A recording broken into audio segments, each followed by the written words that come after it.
ಮೊದಲನೇದಾಗಿ 20 GB pen drive ನ ಬಿಟ್ಟು 2-3 ಕೋಟಿ ರೂಪಾಯಿ ಸಿನಿಮಾ ನೋಡಕ್ಕೆ ಬಂದಿರುವಂತ ಎಲ್ಲಾ ಪ್ರೇಕ್ಷಕರಿಗೂ, ಬರೀ 20 GB ಪೆನ್ ಡ್ರೈವ್ ನ್ಯೂಸ್ ಗಳನ್ನ ಬಿಟ್ಟು 2-3 ಕೋಟಿ ರೂಪಾಯಿ ಸಿನಿಮಾನ ನೋಡಕ್ ಬಂದಿರೋ ಪ್ರೇಕ್ಷಕ ಮಹಾಪ್ರಭುಗಳಿಗೆ ನಮಸ್ಕಾರ.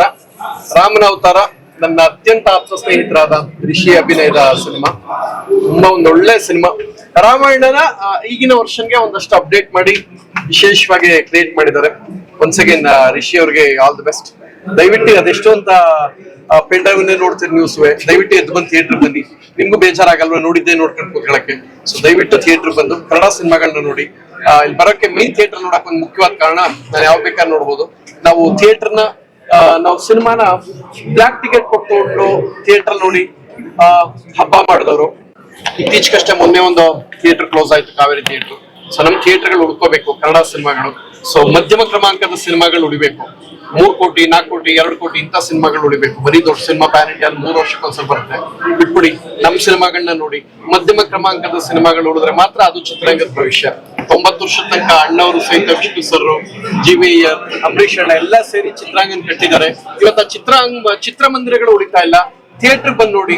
ಅದು ನೀವು OTT ನೋಡ್ತೀನಿ ಅಂತ ದಯವಿಟ್ಟು ಮಾಡಬೇಡಿ. ನನ್ನ ಅತ್ಯಂತ ಆಪ್ತ ಸ್ನೇಹಿತರಾದ ರಿಷಿ ಅವ್ರ ಸಿನಿಮಾ ಗೆಲ್ಬೇಕು. ತುಂಬಾ ಅಂದ್ರೆ ತುಂಬಾ ಚೆನ್ನಾಗಿದೆ. ಪ್ರಣೀತಾ ನನ್ನ ಫೇವ್ರೇಟ್ ಹೀರೋಯಿನ್, ಕನ್ನಡದಲ್ಲಿ ನನ್ನ ಫೇವ್ರೇಟ್ ಹೀರೋಯಿನ್ ಅಂದ್ರೆ ಅದು ಪ್ರಣೀತಾ ಅವರು. ಅವರ ಕೆಲವು ನಿಲುವುಗಳು ನಂಗೆ ಬಹಳ ಇಷ್ಟ. ದೇಶಾಭಿಮಾನ ಅದೆಲ್ಲದಕ್ಕಿಂತ she is a good actress. So ಇನ್ನೊಂದು ಸ್ಪೆಷಾಲಿಟಿ ಅಂದ್ರೆ ನಮ್ಮ ಬಾಸ್ ಈ ಸಿನಿಮಾಲ್ ಆಕ್ಟ್ ಮಾಡಿದ್ದಾರೆ. ನಾನು ಅರುಣ್ ಸಾಗರ್ ಸರ್ ಒಂದು ಫ್ಯಾಮಿಲಿ. ನಮ್ಮಲ್ಲಿ ಅಂತ ಒಂದು ಇದಿಲ್ಲ.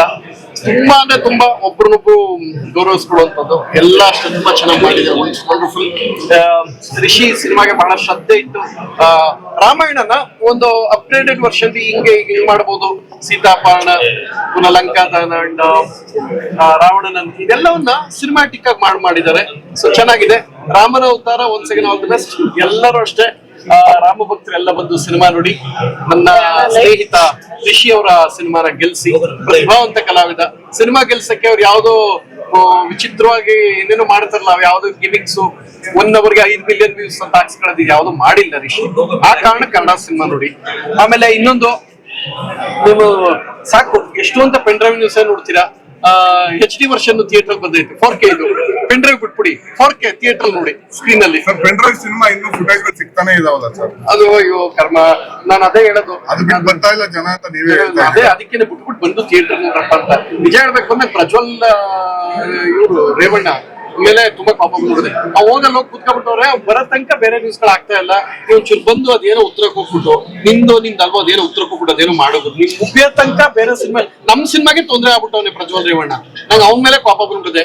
ನಾವು ಕರ್ನಾಟಕದಲ್ಲೇ ಟೀಸರ್ ಲಾಂಚ್ ಮಾಡಿ ಮುಂದಿನ ವಾರ 3 ಟಿಕೆಟ್ ಎಲ್ಲ ರೆಡಿ ಆಗಿದ್ರೆ ಮಾಧ್ಯಮದವರು PR ಹೇಳ್ತಾರೆ ಬೇಡ ಪ್ರಥಮ ಮಾಡಬೇಡಿ, ಪೆನ್ ಡ್ರೈವ್ ಸೌಂಡ್ ತುಂಬಾ ಚೆನ್ನಾಗೈತೆ ಅಂತ. ಎಲೆಕ್ಷನ್ ನಿಂತ್ಕೊಂಡು ಬಹಳಷ್ಟು ವಿಚಾರಗಳು ನಿಂತ್ಕೊಂಡೈತೆ ಅದು ಪೆನ್ ಡ್ರೈವ್. ಸಾಕು ಮಾಡಿದೆಲ್ಲ ಅದು. ದಯವಿಟ್ಟು ಥಿಯೇಟರ್ ಬಂದು ನೋಡಿ. ಅಣ್ಣ ನೀ ಎಲ್ಲಿದೆ ಬಂದು ಒಂಚೂರು ಉತ್ತರ ಕೊಟ್ಬಿಟ್ರು. ನೀವು ಮಾಡಿದೇವ ಮಾಡಿಲ್ವ ಅದೇನೋ ಹೇಳ್ಕೊಂಡು ಹೋಗಪ್ಪ, ನಮ್ಗೆ ಹಿಂಸೆ ಕೊಟ್ಬಿಟ್ಟು. ನಿಮ್ಮಿಂದ ತುಂಬಾ ತೊಂದರೆ ಆಯ್ತಾ ಪ್ರಜ್ವಲ್. ಹಂಗೆ ಮಾಡ್ಬಿಟ್ಟು ಯಾರೇ ಆಗ್ಲಿ ನಮ್ಮ ಮಾಜಿ ಪ್ರಧಾನಿಗಳಿಗೆ ಕಣ್ಣಲ್ಲಿ ನೀರ್ ಹಾಕ್ಸೋದನ್ನ ನಾವು ಸಹಿಸಲ್ಲ. ದೇಶಕ್ಕೆ ಹೆಮ್ಮೆಯವರು, ಹಾಸರಕ್ಕೆ ಅವ್ರಿಗೆ ಗೌರವ ಧಕ್ಕೆ ತರುವಂತದ್ದು ಯಾರೇ ಮಾಡ್ರು ಅದನ್ನ ಒಪ್ಕೊಳ್ಳೋ ಮಾತೇ ಇಲ್ಲ. First thing. ಸೆಕೆಂಡ್ ಥಿಂಗ್ ಏನು ಅಂದ್ರೆ, ನೀ ಎಲ್ಲಿದೆ ಅಷ್ಟೇನೆ ಇದ್ದು ಏನು ಮಾಡಿ ಇಷ್ಟೆಲ್ಲ ಸೀರಿಯಸ್ ಆಗೋದಲ್ಲ. ಕೂತ್ಕೊಂಡು ಫಾರಿನ್ ಏನ್ ಮಾಡ್ತಿದ್ದೆಪ್ಪ, ಇಲ್ಲಿ ಬಂದು ನಿಂದಲ್ವ ಅದ್ ಏನ್ ಉತ್ತರ ಕೊಡೋದೇನೆ. ನೀ ಕೊಡೋ ತನಕ ಅವ್ರು ಟಿವಿಯವ್ರು ಬೇರೆ ಹಾಕಲ್ಲ, ಮಾಧ್ಯಮದವ್ರು ಬೇರೆ ಹಾಕಲ್ಲ ಅವರು. ಸೊ ಬೇರೆ ಆಗ್ತಾ ಇದ್ರೆ ಸಿನಿಮಾಗಳು ಹೈಪ್ ತಗೊಳಲ್ಲ. ನಾವು ಟೀಸರ್ ಲಾಂಚು, ಟ್ರೈಲರ್ ಲಾಂಚು ಎಲ್ಲ ಮಾಡ್ಬೇಕು. ಸಿನಿಮಾ ಬಹಳ ಕಷ್ಟಪಟ್ಟು ಮಾಡ್ತಾ ಇದೀವಿ. ನೀನ್ ಎಲ್ಲಿದ್ಯೋ ಗೊತ್ತಿಲ್ಲ, ಸುಮ್ನೆ ವಾಪಸ್ ಇಂಡಿಯಾ ಬ್ಲೂ ಕಾರ್ನರ್ ಎಲ್ಲ ಇಶ್ಯೂ ಆಗದೆ. ಅಲ್ಲಿ ಕೂತ್ಕೊಂಡು ಅದ್ ಏನ್ ಮಾಡ್ತಿದ್ಯಾ ನಂಗೆ ನಿನ್ ಪರಿಚಯವೂ ಇಲ್ಲ. ಬಟ್ ಅವ್ನು ವಿಡಿಯೋ ಒಯ್ತಾ ಇರೋದ್ರ ಮುಂದೆ ಯಾವ ನ್ಯೂಸು ಒಯ್ತಾ ಇಲ್ಲ. ನೀ ಸಾಕು ದಯವಿಟ್ಟು ಬಂದು ನಿಂದ ಹೌದು ಅಲ್ವಾ ಉತ್ತರನಾರು ಕೊಟ್ಬಿಟ್ಟು ಹಾಳಾಗ್ ಹೋಗಪ್ಪ. ನಮ್ಗೆ ತುಂಬಾ ಹಿಂಸೆ ಐತೆ. ದೇವ್ರಾಣ ಕನ್ನಡ ಸಿನಿಮಾಗಳು ಒಂದು ಕಂಟೆಂಟ್ ಕೊಟ್ರೆ ಇಲ್ಲ ಪ್ರಥಮ ಹೋಗ್ತಾ ಇಲ್ಲ. ಪೆನ್ ಡ್ರೈವ್ ವಿಚಾರ ಸಂಜೆದು ಸ್ಪೆಷಲ್ ಪ್ರೋಗ್ರಾಮ್ ಇರ್ತಾರೆ, ಸಿನಿಮಾ ಅಪ್ಡೇಟ್ ಕೇಳಮ್ಮ ಅಂದ್ರೆ ಹಂಗಾಗೋದೆ. ಇರ್ಲಿ ಅದೆಲ್ಲ. ಅದಕ್ಕಿಂತ ಹೆಚ್ಚಾಗಿ ನನ್ನ ಗೆಳೆಯನಾದ ನನಗೆ 2 ಕಾರಣಕ್ಕೆ ಬಂದಿರೋದು. ಕನ್ನಡ ಸಿನಿಮಾ ಉಳಿಬೇಕು, ಮಧ್ಯಮ ಕ್ರಮಾಂಕದ ಸಿನಿಮಾಗಳು ಉಳಿಬೇಕು. ಯಾವ ಪ್ಯಾನ್ ಇಂಡಿಯಾ ಸಿನಿಮಾ ಅದೆಲ್ಲ 3 ವರ್ಷಕ್ಕೊಂದ್ಸಲ ಬರ್ತೀವಿ.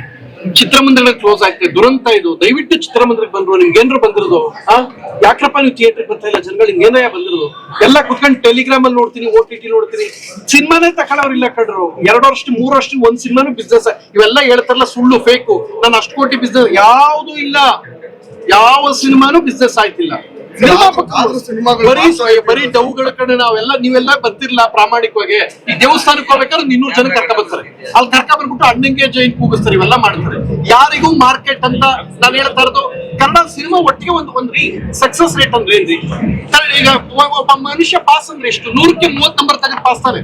ಅಂದ್ರೆ 30% ಸಿನಿಮಾ ಹಿಟ್ ಆದ್ರೆ ತಾನೆ ಕನ್ನಡ ಇಂಡಸ್ಟ್ರಿ ಸಕ್ಸಸ್ಫುಲ್ ರೇಟ್. ವರ್ಷಕ್ಕೆ 1-2 ಸಿನಿಮಾಗೆ ಅಂದ್ರೆ ಅದೇನ್ರಿ ಇಂಡಸ್ಟ್ರಿ? ಅದು ಇಂಡಸ್ಟ್ರಿ ಅಂತಾರ?